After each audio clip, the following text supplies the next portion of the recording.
नमस्कार, news nation digital के हमारे इस खास एपिसोड खबरें दुनिया की में आपका स्वागत है। मैं हूं सुमित कुमार दुबे। गाजा में हमास इजराइल जंग के बीच अब इजराइल की उत्तरी सीमा पर हिजबुल्लाह के साथ भी इजराइल की जंग की उल्टी गिनती शुरू हो गई है, ऐसा प्रतीत हो रहा है। इजराइल ने अपने एयर डिफेंस बैटरीज को नॉर्दर्न बॉर्डर पर शिफ्ट करना शुरू कर दिया है, तो वहीं हिजबुल्लाह ने भी अपनी रॉकेट फोर्स की तैनाती बढ़ा दी है। इन दिनों जंग की आशंका काफ़ी ज़्यादा बढ़ती चली जा रही है और इसी के बीच एक और मुल्क यानी साइप्रस भी हिजबुल्लाह के निशाने पर है।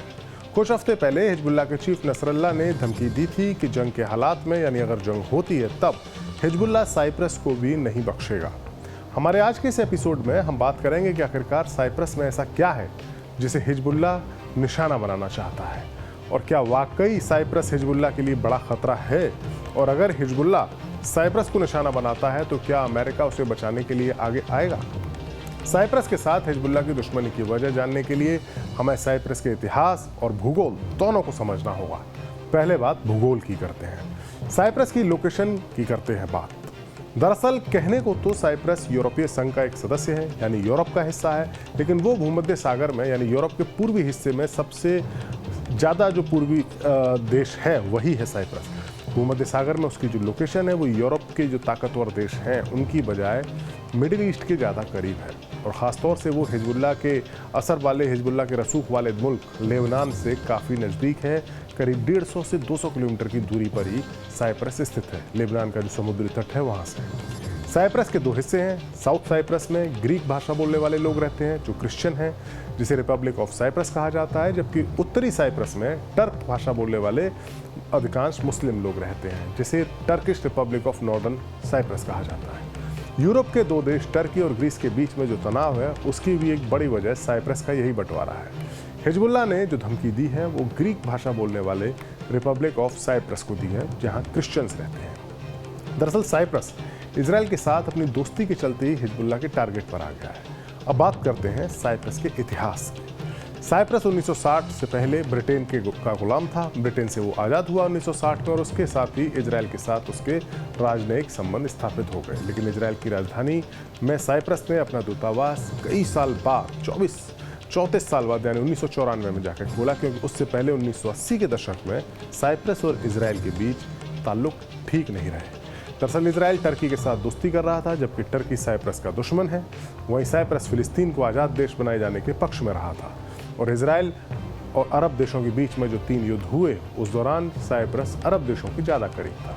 1990 और 2000 के दशक में इजराइल ने अपनी नीति में बदलाव किया और साइप्रस के साथ उसने अपनी दोस्ती को बढ़ाना शुरू किया।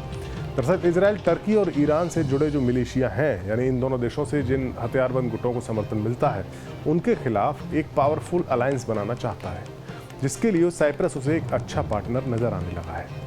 अब बात करते हैं साइप्रस में हिजबुल्लाह ऐसा क्या है जिसमें हिजबुल्लाह को अपने दुश्मन नजर आ रहे हैं, क्यों हिजबुल्लाह साइप्रस को अपना दुश्मन समझ रहा है। दरअसल इजराइल को लगता है कि एक ना एक दिन हिजबुल्लाह से टक्कर लेने के लिए उसे अपनी फौज को लेबनान में उतारना ही होगा। इजराइल कई सालों से इसकी तैयारी कर रहा है, लिहाजा इसके लिए उसने अपनी फौज को साइप्रस में ट्रेनिंग दी है। क्यों? क्योंकि साइप्रस का जो इलाका, चट्टानी इलाका जो है, वो लेबनान के इलाके से काफ़ी ज़्यादा मिलता जुलता है।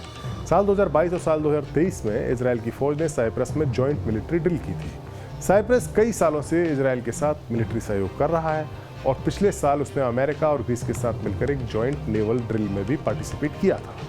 अब हम आपको बताते हैं वो अहम बात जिसके चलते हिजबुल्लाह साइप्रस को एक खतरे के तौर पर देख रहा है। दरअसल साइप्रस में इजराइल और अमेरिका के सहयोगी मुल्क ब्रिटेन के 2 मिलिट्री बेस मौजूद हैं। 1960 में ब्रिटेन ने साइप्रस को आज़ाद तो कर दिया था, लेकिन उसके बावजूद उसने 2 बड़े मिलिट्री बेस अपने एक्टिव बनाकर रखे साइप्रस में। साल 2003 में इराक युद्ध हुआ, 2022 में लीबिया में गृह युद्ध हुआ, और 2014 में इराक में मौजूद आईएसआईएस के ठिकानों पर जो हमला हुआ ब्रिटेन का, इन तीनों मौक़ों पर ब्रिटेन की एयरफोर्स ने साइप्रस के इन्हीं मिलिट्री ठिकानों का इस्तेमाल किया था।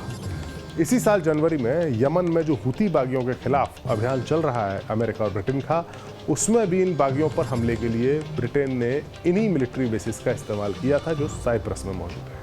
मीडिया रिपोर्ट्स के मुताबिक गाजा में जो जंग छिड़ रही है उसके बाद से जो इजराइल और हमास के बीच जंग चल रही है, वहाँ ब्रिटिश मिलिट्री ने इजराइल को फौजी मदद भेजने के लिए साइप्रस में ही मौजूद एक उसका जो मिलिट्री एयरबेस है वहाँ से 60 फ्लाइट्स उसकी उड़ान भर चुकी है। यानी इजराइल को मदद देने के लिए भी ब्रिटेन साइप्रस के इन्हीं मिलिट्री बेसिस का इस्तेमाल कर रहा है। अगर हिजबुल्लाह और इजराइल के बीच जंग होती है तो साइप्रस में मौजूद ये ब्रिटिश मिलिट्री ठिकाने हिजबुल्लाह के लिए बड़ा खतरा होंगे। लिहाजा नसरल्लाह के लड़ाके इन्हें किसी भी कीमत पर नष्ट करना चाहते हैं।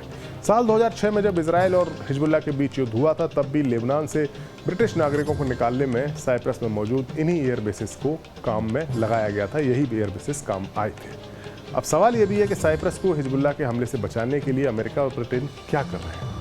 जंग की आशंका के मद्देनजर अमेरिका ने अपने हमलावर जंगी जहाज USS वास्प को ईस्टर्न भूमध्य सागर में तैनात कर दिया है। ये जंगी जहाज दुनिया में सबसे जो मॉडर्न फाइटर एयरक्राफ्ट कहे जाते हैं F-35 उससे लैस है, जो वक्त आने पर लेबनान में मौजूद हिजबुल्लाह के ठिकानों पर बड़ी एयर स्ट्राइक कर सकते हैं। इसके अलावा और भी कई जंगी जहाज हैं जिन्हें इस इलाके में भेजा गया है, जो ज़रूरत पड़ने पर इवैक्यूएशन का काम भी कर सकते हैं। फर्ज कीजिए अगर युद्ध शुरू होता है और लेबनान से अपने लोगों को निकालना होगा तो फिर उस इवैक्यूएशन की स्थिति में भी यही जहाज काम आएंगे ताकि लेबनान के लोगों को निकाला जा सके। वहीं अमेरिका इस कोशिश में भी जुटा है कि ये जंग टल जाए। दरअसल इजराइल हिजबुल्लाह पर हमले की प्लानिंग इसलिए कर रहा है क्योंकि पिछले साल अक्टूबर में जब इजराइल और हमास के बीच में जंग शुरू हुई थी तभी से हिजबुल्लाह इजराइल की उत्तरी सीमा पर लगातार रॉकेट्स दाग रहा है, जिसके चलते इजराइल को अपनी तकरीबन 1 लाख लोगों को वहाँ से डिस्प्लेस करना पड़ा है, शिफ्ट करना पड़ा है। हिजबुल्लाह का कहना है कि जब तक गाजा में युद्ध विराम नहीं होगा तब तक वो रॉकेट्स दागता रहेगा। लिहाजा अमेरिका की कोशिश है कि किसी भी तरह से गाजा में इजरायली बंधकों को वापसी हो जाए और सीज फायर हो जाए, युद्ध विराम हो जाए, तभी इजराइल हिजबुल्लाह के संभावित युद्ध को टाला जा सकता है। हमारा ये वीडियो आपको कैसा लगा कमेंट सेक्शन में जाकर अपनी राय हमें ज़रूर दें। नमस्कार।